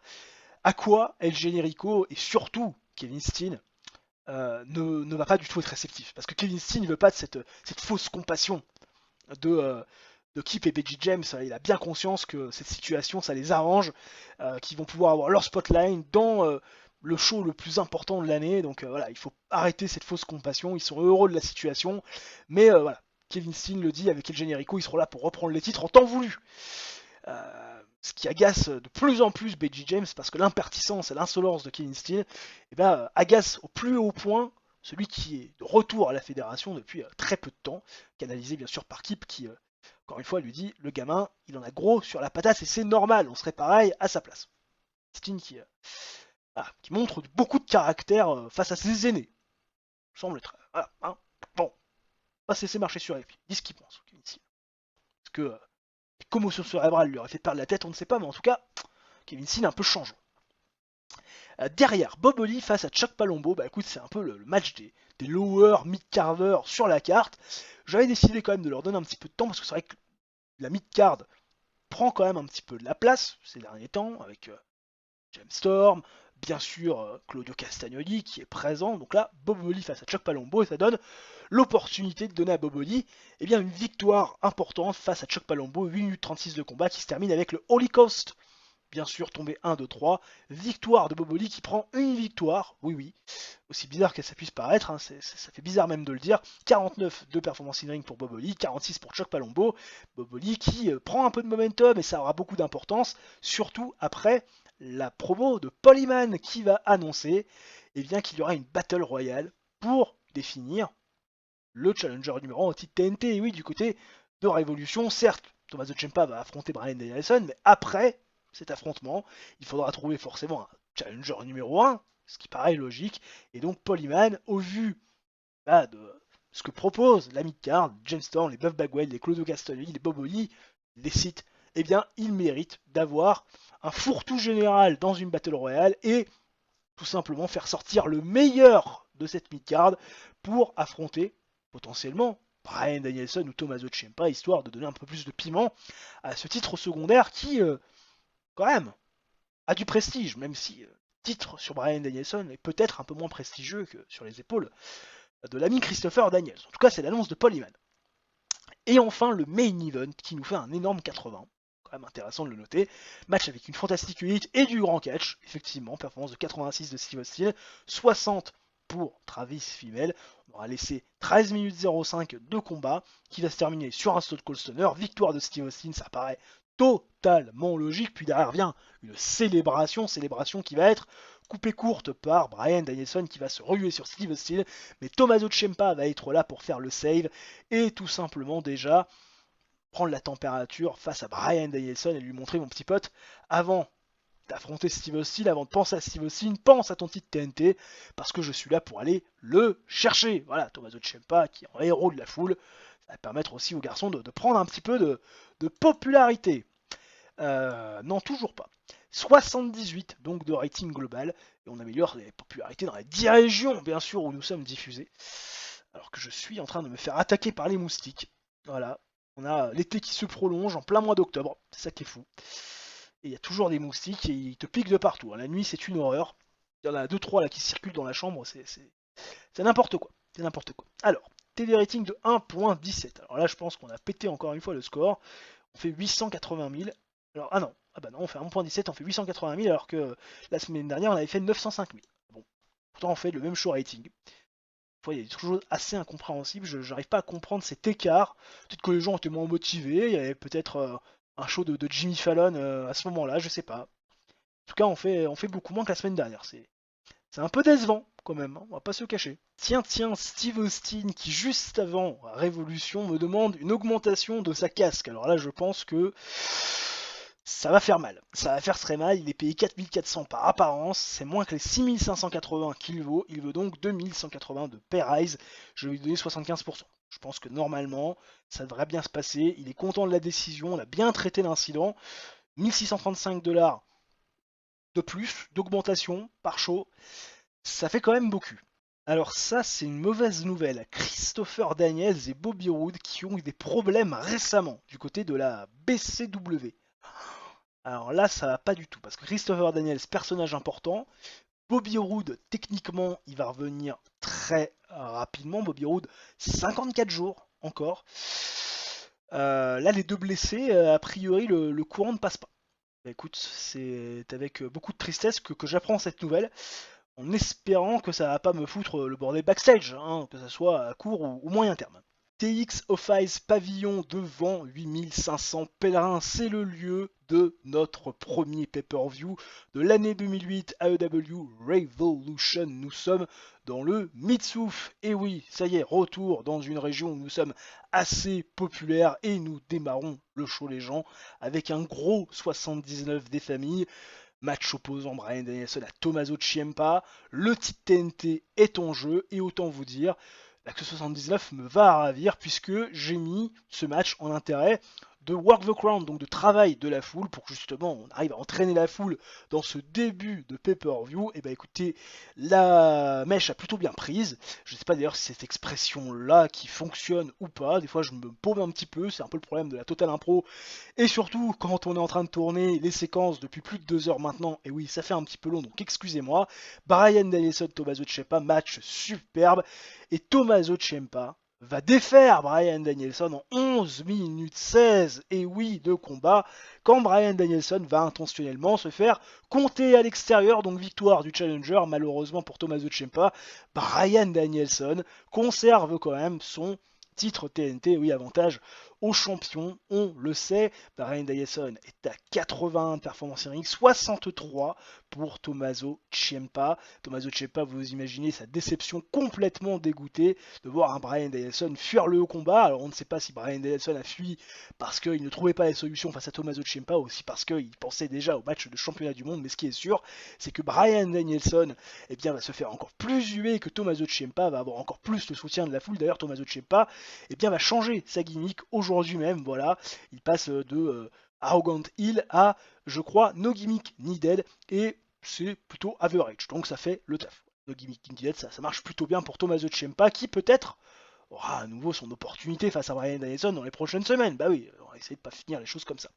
China contre Amazing Kong, c'est le deuxième match de championnat, mais celui-là va se terminer dans l'ordre de l'art, c'est-à-dire avec une victoire décisive. Et oui, on est dans un last women standing match entre Amazing Kong et China. La stipulation a été choisie par China, vainqueur d'un Beat the Clock Challenge. Match décent, j'ai laissé du temps, 13 minutes 42, et c'est finalement Amazing Kong qui va remporter la mise après avoir placé son Amazing Bomb sur China à travers la table des commentateurs. China ne pourra pas battre le compte de 10 et Amazing Kong va donc remporter le championnat féminin et devenir la nouvelle championne féminine de la All Elite Wrestling. C'est désormais son deuxième règne en tant que championne féminine de la Fédération Performance, de 63 de China et de 58 d'Amazing Kong. Très bon boulot à noter de Ted DiBiase Senior qui a fait à ringside du boulot plutôt correct pour China, mais ça n'a pas empêché Amazing Kong de prendre la ceinture et de devenir la nouvelle championne. Et la storyline Female Monster avance grâce à ce segment et va certainement être encore un peu plus envenimée, même si ça fait qu'à 48 avec le retour du Jetta qui va forcément, vous l'imaginez bien, s'attaquer à Amazing Kong et à Don Callis. Jetta qui prend un peu pour responsable Amazing Kong dans le fait qu'elle soit écartée ces dernières semaines, puisque oui, elle s'est fait attaquer par Amazing Kong quelques semaines auparavant, quand elle avait un match de championnat face à China. Elle se venge, elle attaque à coups de chaise Amazing Kong et Don Callis, et finit par célébrer la ceinture à la main. Le public est plutôt réceptif, même si voilà, le rating global du segment laisse à penser le contraire. Jetta est de retour. Il fallait quand même la faire revenir à un moment donné. Damien Stitch avec Bryan Danielson dans les backstage, et forcément on veut les explications de Bryan Danielson. Pourquoi a-t-il fui le combat? Et il le dit, c'est pas parce qu'il avait peur de Tommaso Ciampa ou qu'il ne trouvait pas les solutions. Ah non, c'est Bryan Danielson, c'est le Slayer de la compagnie, c'est le coupeur de tête officiel de la All Elite Wrestling. Non, lui, il est simplement concentré sur une seule chose. Tout le match, il pensait au titre de champion du monde de la All Elite Wrestling. C'est ça qu'il doit avoir en tête, le titre TNT. Il s'en fiche pas mal. L'important, c'était de le conserver sans brûler trop de force. Le choix a été vite fait, perdre par disqualification, enfin par décompte à l'extérieur, ça met un record book plutôt négatif dans la soirée de Bryan Danielson, mais au moins il a conservé l'essentiel et il pourra conserver toutes ses chances de devenir double champion, puisque son affrontement face à Steve Austin, c'est l'affrontement qu'il a le plus préparé, et ça sera ce soir dans le Main Event. Bryan Danielson extrêmement confiant. Voilà, forcément, Bryan Danielson, attention. La fameuse Battle Royale, et oui, 10 mecs pour aller chercher la place de challenger numéro 1 au titre TNT. Alors on sait qu'avec ce qui s'est passé, il y a un Tommaso Ciampa qui s'est fait couper l'herbe sous le pied de manière un petit peu pas très clean.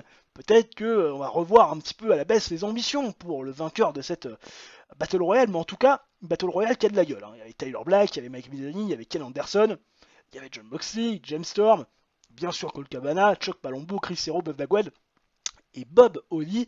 Match plutôt décent en termes de réaction, match moyen en termes de catch. J'ai laissé 15 minutes 23 de combat et c'est Tyler Black qui va rafler la mise. Il a été le seul à rester dans le ring. Dernier éliminé, l'ami Bob Holly, celui qui a fait le plus d'humiliation, c'est James Storm. Et donc on a un Tyler Black qui prend énormément de momentum et qui va donc affronter prochainement Bryan Danielson pour le titre secondaire de la fédération. Voilà. Notez que Mike Mizzani est de retour aussi après son éviction de la team de Bryan Danielson. Derrière, un match quand même important pour le championnat TBS. Oui, Reign face à AJ face à Lacey Van Erich. On sait du côté de Rampage, c'est que des triple threats. Et ça nous fait un 34 de rating, plutôt correct on va dire, pour un match féminin du côté de Rampage. Match terrible, c'est quand même défini comme tel. On a laissé un petit peu de temps, 7 minutes 30, et ce match va se terminer comme lors du premier affrontement entre AJ et Lacey Van Erich, par un roll-up d'AJ sur la jolie blonde qui va se faire à nouveau avoir Lacey Van Erich, qui était un peu trop confiante et qui, voilà, après avoir cassé la gueule à Reign en dehors du ring, s'est mis déjà un petit peu à rêver d'être championne avant finalement l'heure. Et AJ a profité cette arrogance de Lacey Van Erich pour la surprendre avec un roll-up, tomber 1, 2, 3, victoire d'AJ qui conserve sa ceinture TBS, aux grandes dames de Reign qui se voit à nouveau couper l'herbe sur le pied, et Lacey Van Erich qui s'est encore une fois fait avoir. 44 de performance ring pour Reign, 27 pour AJ et toujours 15 pour Lacey Van Erich qui était apparemment pas dans un bon jour. De toute façon, qu'elle soit dans un bon jour ou pas, Lacey Van Erich, c'est toujours des performances assez poucraves. Ted DiBiase Senior qui a un gros argument avec Barbara Keenan dans son bureau. Parce que Barbara Keenan, ça fait plusieurs fois qu'elle arrive ringside. Alors la première fois, elle avait intervenu pour Nick Nemeth. La deuxième fois, elle était juste présente ringside, mais sans intervenir, alors que Ted DiBiase Senior lui avait vraiment donné l'ordre imminent de ne pas s'en mêler, de rester dans le bureau. Cette fois-ci, Ted DiBiase Senior prend ses dispositions, il enferme Barbara Keenan dans le bureau, histoire qu'elle n'intervienne pas et que elle ne coûte pas à son fils Ted DiBiase Jr. éventuellement une opportunité pour devenir champion intercontinental. Barbara Keenan assez triste, voilà, fermée, et à la fenêtre elle va entendre toquer, c'est Nick Nemeth. Nick Nemeth qui lui dit regarde, en dessous de la porte, il y a un paquet, une enveloppe pour Barbara Keenan. Qu'est-ce que c'est? On ne sait pas, la preuve de son amour, j'en sais rien, mais ce qui est sûr c'est que voilà, il y a quelque chose entre les deux qui est en train de se créer. Voilà. Bon. Allez, attention quand même. Les New Age Outlaws face aux Steiner Brothers. C'est donc le match de championnat par équipe. Bien sûr, tant attendu, 83 de rating, match quand même, combat de rue, street fight. Ah oui, attention, 16 minutes 18 de combat, j'ai laissé du temps. Match bon, voilà, on n'en dit pas plus, match bon, on s'intéresse pas trop à la hit. On imagine que le public a été quand même investi par rapport aux performances globales. Alors attention, c'est des performances globales qui sont un petit peu réduites parce que forcément on n'est pas sur un match de catch à proprement dit, c'est de la baston. 86 pour Scott Steiner, 58 pour Rick, 67 et 63 pour Keith et BG James, mais ça reste quand même un combat grâce à la popularité et à l'intensité du match.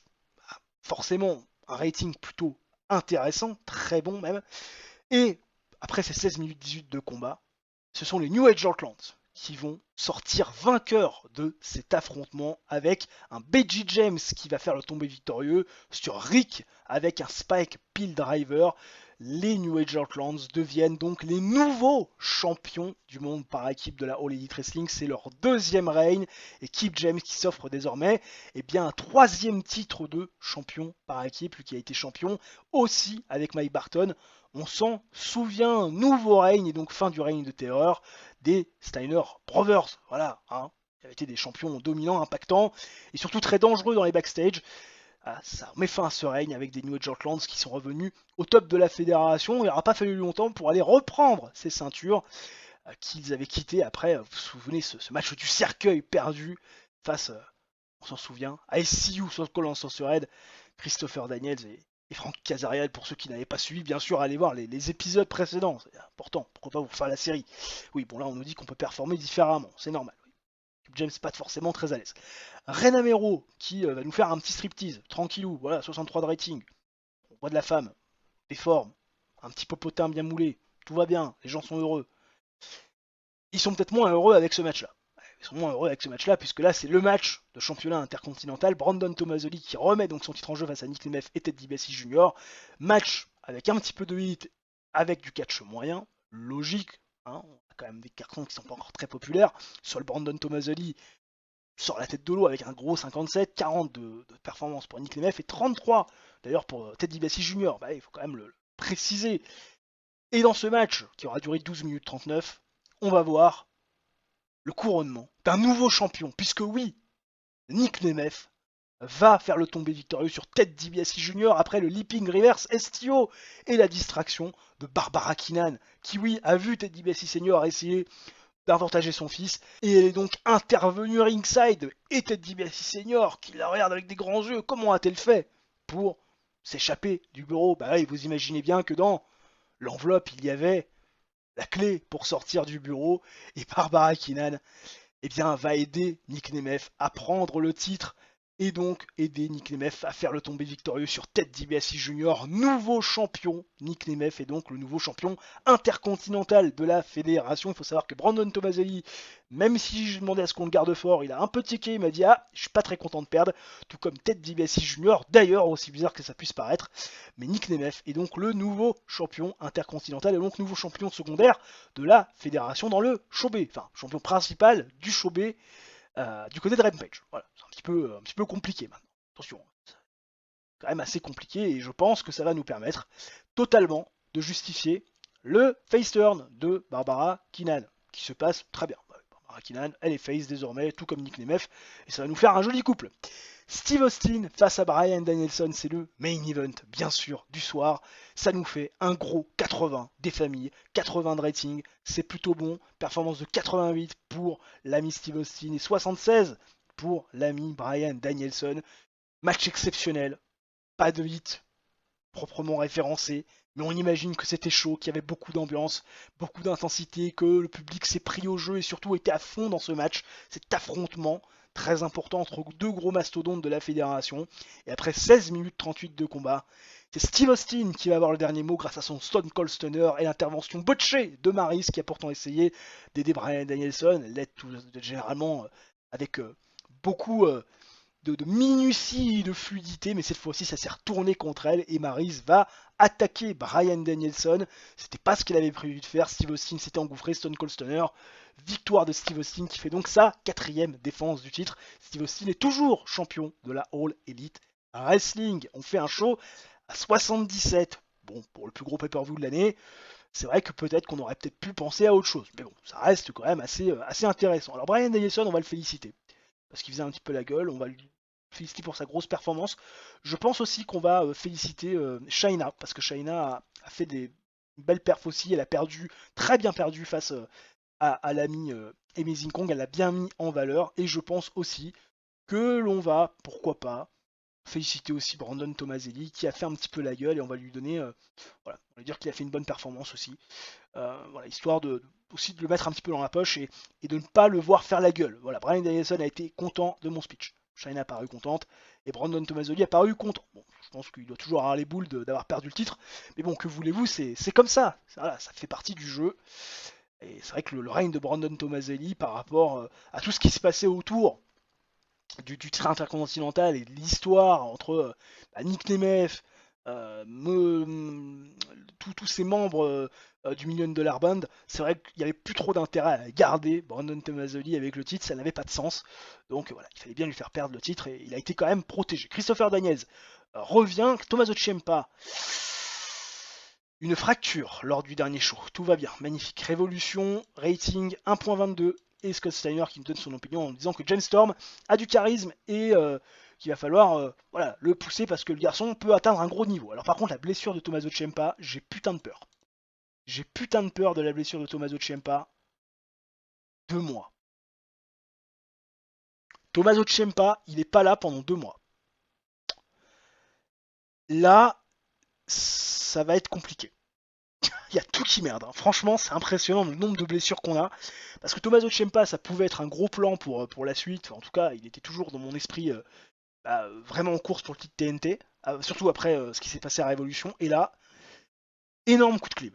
Début de mois qui rime souvent avec gros bouchon dans la boîte mail et vous le voyez, il y a pas mal de nouvelles. D'abord Nick Nemeth qui se plaint de son booking, on va tout de suite voir ce qu'on peut faire pour lui. J'imagine qu'il veut une place de mi-quart d'heure au sein de la compagnie. Kevin Steen qui a fini, tout comme Colt Cabana, sa tournée avec la New Japan. Bryan Danielson qui a vu la New Japan Pro Wrestling lui faire une offre de contrat. J'imagine que c'est une offre de tournée, en tout cas j'espère. Oui, c'est une offre de tournée, tout va bien, magnifique. Pas de soucis, ça me va. Rampage qui a vu le contrat qui nous lie avec MTV se terminer. Donc désormais on n'a plus de broadcaster. On va aller voir tout de suite ça, histoire voilà, de remettre un petit peu l'église au milieu du village. Alors d'abord, Nick Nemeth, où est-il Nick Nemeth Non, ça c'est Nick Jackson, pas se faire avoir. Alors j'imagine qu'il veut certainement un rôle dans Lower Mid Carter. Écoute, Lower Mid Carter, si tu veux, il n'y a pas de problème. De toute façon, c'est au moins ta place, ça c'est clair.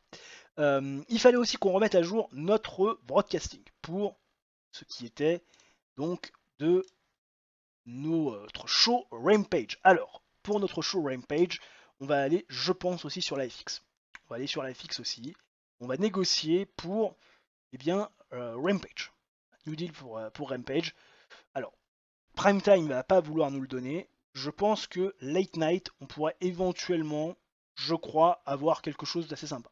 Si on nous fait le deal, il nous dit oui. Alors est-ce qu'on peut Late Evening, éventuellement? Il veut aussi nous le donner. Donc Late Evening, on va le faire pendant un an. On va peut-être même faire pendant 6 mois. On va se laisser un petit peu de marge. Pendant 6 mois, Late Evening. Allez, ça va le faire, c'est parfait.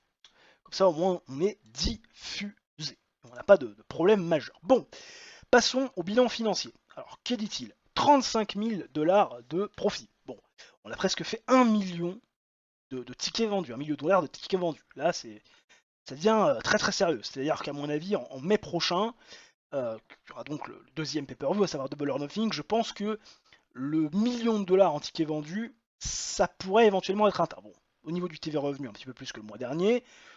Au niveau du sponsor, on nous a donné un petit peu plus également. En termes de marchandises, on a stabilisé, on est un petit peu en dessous de décembre, mais on a quand même stabilisé par rapport au mois précédent. 337 000 $ de workers, ce mois-ci, c'est normal, on a fait un show de plus. Le coût des shows a augmenté, c'est normal. Le marketing, c'est pareil. Le coût de marchandises, on est à peu près pareil. Le coût de production, écoute, on est dans les mêmes eaux. Et par contre, on s'est fait assassiné en termes de taxes, puisqu'on a payé 5 780, et oui forcément on est en positif, donc on paye un peu de taxes, et au niveau donc du MISC, c'est un petit peu moins que le mois dernier, ce qui est d'ailleurs assez incompréhensible. Voilà, on a payé beaucoup plus de misques alors qu'on avait fait de la perte le mois dernier. Et là, on a beaucoup moins de misques alors qu'on a fait du profit. Bon, pourquoi pas. Des fois, il y a des trucs assez incompréhensibles. Si vous voulez m'aiguiller pour les spécialistes, n'hésitez pas. Bon, un petit tour sur la hit des storylines. Avec Austin the Baddest Champ, on est à 78, on est à 55 pour Female Monster, on est à 83 pour Tag Team Generation et à 48 pour The Money Man. Voilà, là aussi, attention, ça envoie du pâté. Au niveau des titres, bon, et ben voilà, le titre intercontinental, nouveau champion, Nick Nemeth. Nick Nemeth qui est donc voilà, le nouveau champion intercontinental et qui a un prestige pour l'instant de ceinture de 48. Le titre féminin détenu par Amazing Kong est à 62, le titre World est à 85, le titre par équipe également, le titre TBS est à 40 et le titre TNT est également à 85. Voilà, pour l'instant, on a stabilisé au niveau du track prestige voilà, tout ce qui concerne le prestige et la popularité de nos titres. Ce qui est déjà plutôt pas trop mal et je pense que tout ça va nous permettre aussi de gagner un petit peu plus d'importance dans les différentes régions. Je pense qu'on a à peu près stabilisé toujours 61 dans le Midwest et à plus de 50 dans le Mid-South et le Northwest, qui sont nos deux autres régions assez fortes du côté des États-Unis, la Tri-State ainsi que Puerto Rico, qui sont là présentes, qui aussi représentent une grosse importance et une grosse popularité. On augmente aussi en Nouvelle-Zélande, j'imagine. Nouvelle-Zélande, attention, on a été diffusé pendant un petit moment là-bas. Voilà donc pour cette vidéo, j'espère que ça vous aura plu les gens, si c'est le cas bien sûr, le coup du chapeau, le like, l'abonnement, l'activation de la cloche, ça mange pas de pain, c'est totalement gratuit, et on se retrouve très prochainement pour une nouvelle vidéo de sport ou de TEW, d'ici là portez-vous bien, ciao bye bye et à la prochaine.